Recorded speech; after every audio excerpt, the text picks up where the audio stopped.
What's good? You rocking with your boy TheCzarr, all rights reserved. We finna get into it. Throughout the day, I got business that I got going on, but I'm still gonna be uploading these videos as soon as possible.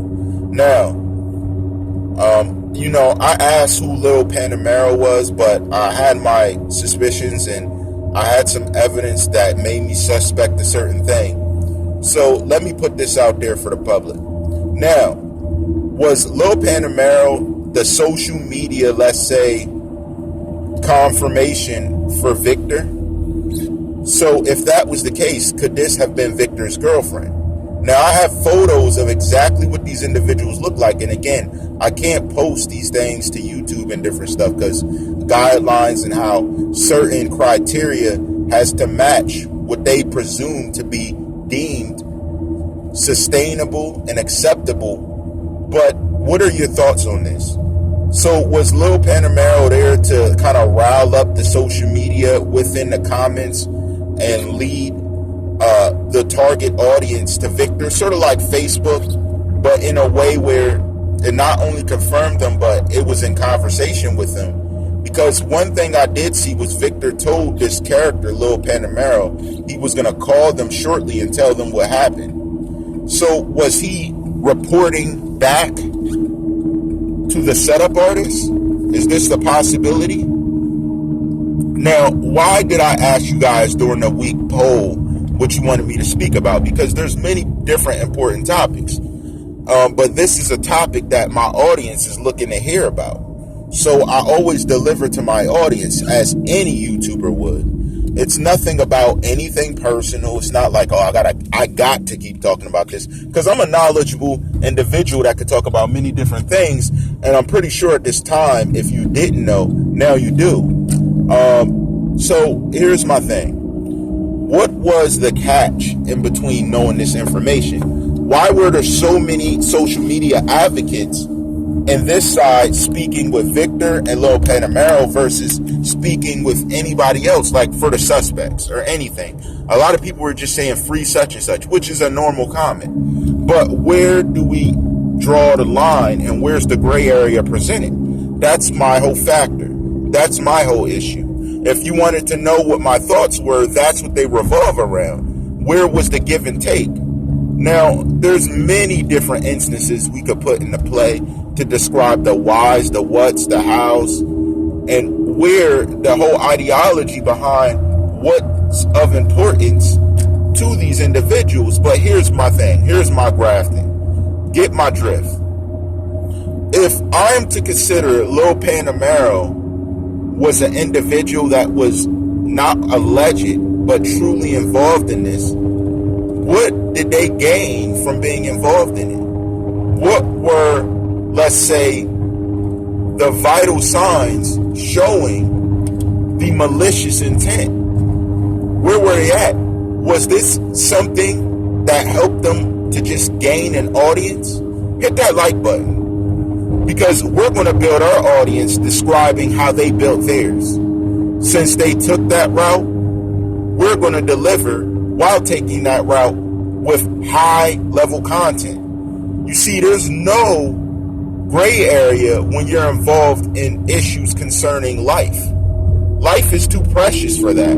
If I was to give respect in that way, in that shape, in that manner, I would be almost gratifying the fact that these individuals found social media a necessary means to describe this person's life, his deceased nature, and many different aspects surrounding his family, because they put details out and made it seem like they knew more than they did. Did they actually?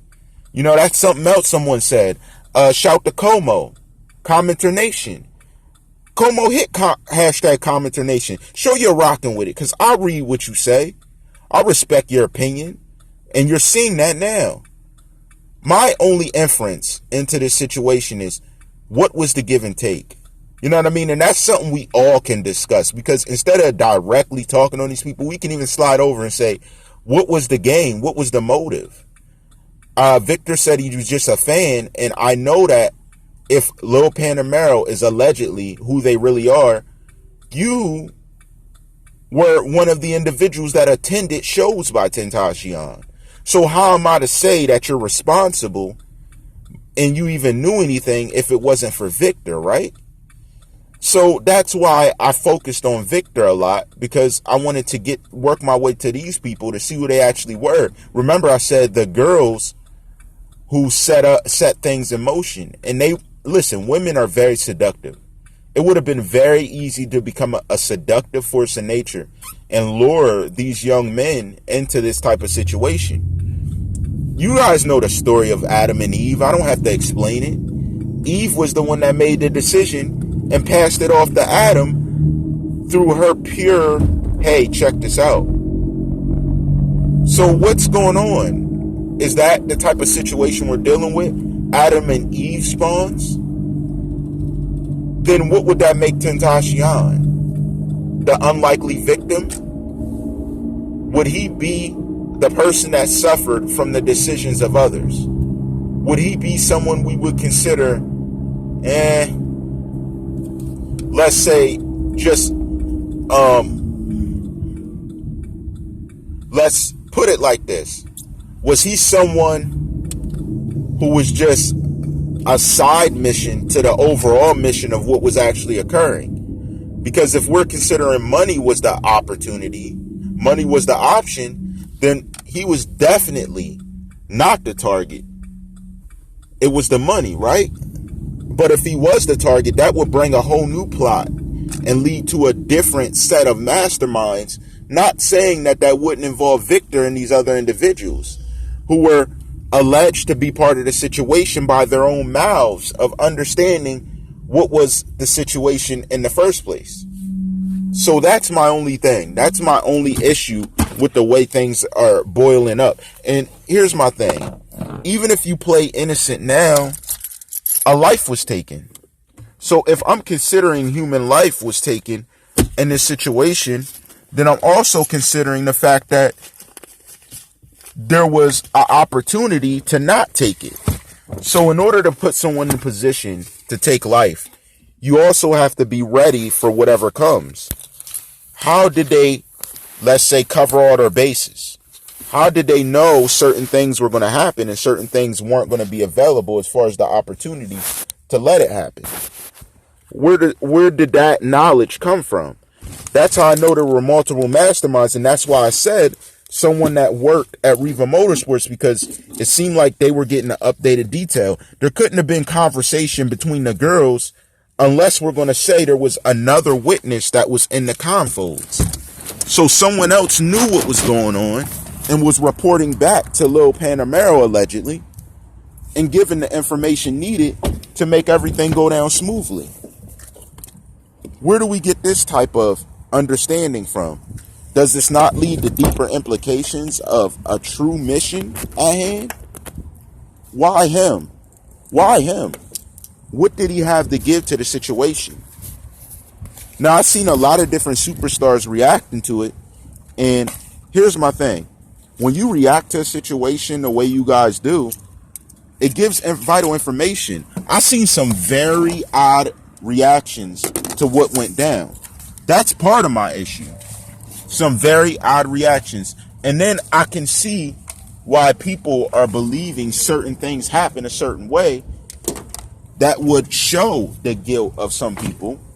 But at the same time, we can only move by circumstantial and direct evidence. That means we're moving by an objective way of regarding a situation.